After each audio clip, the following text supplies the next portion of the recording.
we have lost a number of people, and we are going to lose more. Why am I saying we are going to lose more? These people are not wanted in Bukedea. Let nobody receive you by the crowds which are paid. Opolot Patrick Ishagi is not wanted. Anita Mong is even the most unwanted. Tuke William Wilberforce, the RDC, is a terrible representative of the president. He's the terrorist. He's not wanted. And these guys have done a lot of mess in the district. The investigations which were carried out by State House uncovered a lot of rot. Bukedea is not in Uganda. I don't think Museveni even rules Bukedea.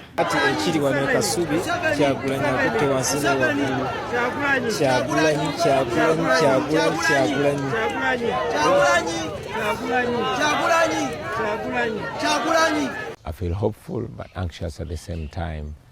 I mean, this is supposed to be an election, but it's trouble everywhere.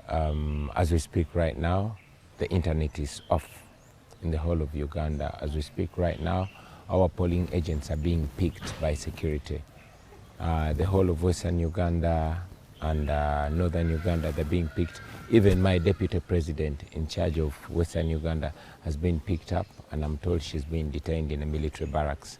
So it is crazy what is happening. It's supposed to be an election, but besides switching off the internet, our agents are being picked by security to ensure that the election happens in the dark. Why do you think this is happening, to you specifically? Well, this is happening to me and my team because the regime is scared about us. We are the real opposition, and the regime knows that they are losing. They are losing this election, so they are intending to rig it massively. The election is being rigged as we talk right now. The internet is off and the journalists are not allowed in some places. And like I said, our agents are being arrested to ensure that they rig without any impediment. All right, Uganda votes intense. And the election that we had in Uganda in January 15th is seen as a test of Museveni's strength. Now, let me give you the summary of what is happening in Uganda.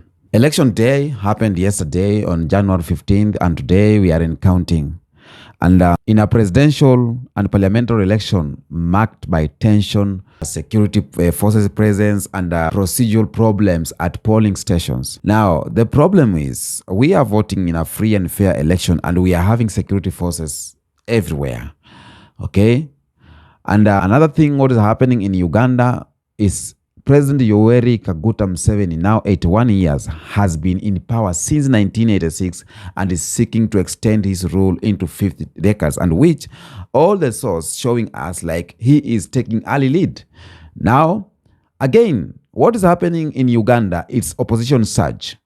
And the main challenge opposition leader and popular musician Bobi Wine, Robert Kyagulanyi, is appealing strongly to younger voters frustrated with unemployment and limited opportunities. Okay? But again, we had challenges during voting days as expected. We had a lot of challenges, delays and technical issues. Many polling stations opened late, or had problems with biometric voters verification machines, and it was forcing alternative systems to be used. Okay? Another thing, it was internet shutdown. The government ordered the internet blackout ahead of the votes. That's it. Now, let me talk about this, because one thing I'll know, Uganda went to polls under heavy military presence. Uganda went to polls under internet shutdowns, went to polls under delayed voting and widespread fear. Okay? When a government shut down the internet, when a government blocks rallies, when a government arrests opposition, when a government floods streets with armed forces, one thing is for sure, that government is not confident and that government is afraid. And Yoweri Kaguta Museveni has ruled Uganda since 1986. The government is afraid. And he has ruled for 4 decades. Why are they afraid if they are so good to the people? Because for you to rule for more than 4 decades, you need to be the favorite of the people. Okay? So when I say the test of Museveni's strength, I laugh sometimes because yes, the media use that, but the real strength doesn't need guns at polling station, okay? And this, let me talk now worldwide. We have something we call power and we have something we call consent. There is power versus consent, okay? And there's a big difference between the power and consent. Power is enforced.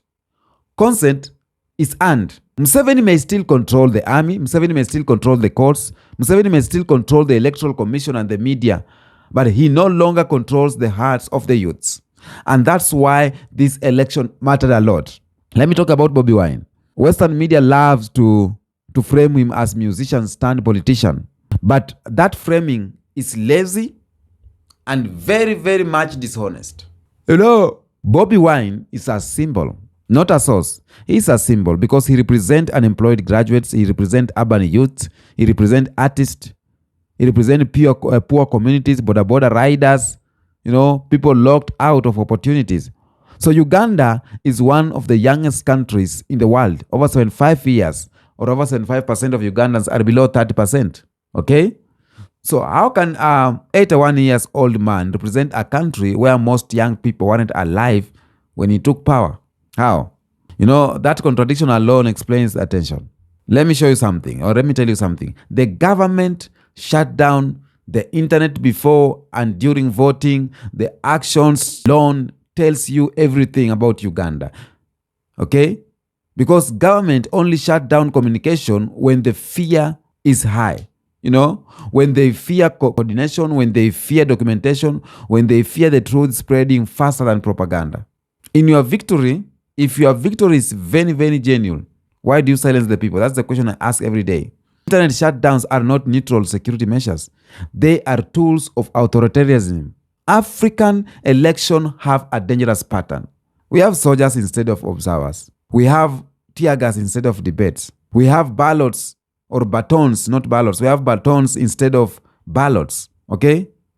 And I'll say this, if people need guns to vote, the vote is already compromised. That's the reality. I can be accountable of it. If a government need guns to vote, if a government need police to vote, if our government means military presence to vote, that election is not fair. Yeah. That election is already compromised. So true democracy, it feels boring. Authoritarian rule feels tense. And Uganda feel tense. Uganda have felt that tense because the people and the state were on opposite side. The people are on this side. Not all people. Don't get me wrong. Not all people. That's why Museveni is leading. That's why Museveni is leading, because not all people. Now, something that gets uncomfortable is that Western government issues statements like we are monitoring the situation, we are encouraging calm, or we argue to restrain or restraints on all sides, you know. And Museveni is still a military ally. Museveni is still a regional security partner. Museveni is still useful for Western interest as long as minerals flow, as long as bases are allowed, as long as refugees are controlled. Democracy becomes optional. And this is why Africans must stop expecting external saviors. We need to save ourselves from within. From within. Okay? This was not just about Museveni winning or losing. It exposed a generation rebellion. It exposed a legitimacy crisis. That if Chagulanyi wins, okay?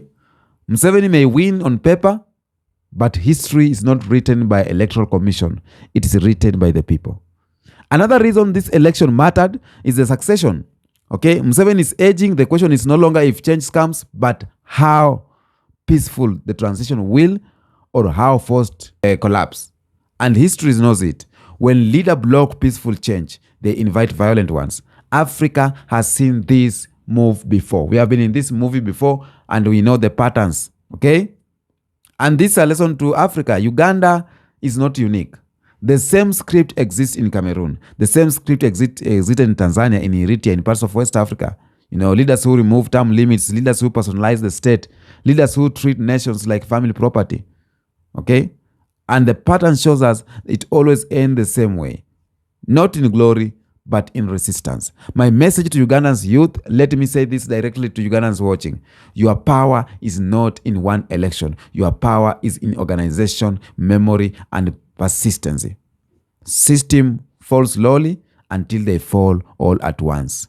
History is patience, but oppression is not permanent. Okay? And that's all I have on this update. Until next episode, peace out.